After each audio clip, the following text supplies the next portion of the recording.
Hello everyone, আসসালামু আলাইকুম। আজকে আমি লাউ শাক ভাজি করব। লাউ শাক ভাজি করতে আমার লাগবে লাউ শাক, শুকনা মরিচ, পেঁয়াজ কুচি, এগুলো দিয়ে আমি ভাজি করব।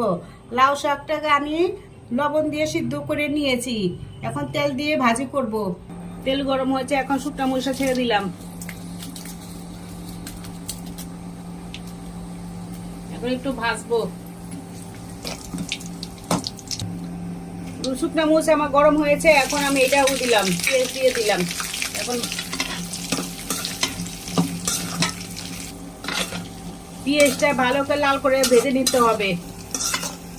পেঁয়াজ শুকনো মরিচ আমার ভাজা হয়েছে, এখন শাকটা দিয়ে ভাজবো। এখন শাকটাকে আমি ভাজা ভাজা করবো তেলের মধ্যে। হয়ে গেছে আমার শাক রান্না, এবার পরিবেশন করবো। হয়ে গেছে আমার শাক রান্না। চাইলে এবার রান্না করে খেতে পারেন, ভালো লাগে। ভিডিওটা ভালো লাইক কমেন্ট শেয়ার, নতুন সাবস্ক্রাইব করুন। আল্লাহ হাফেজ।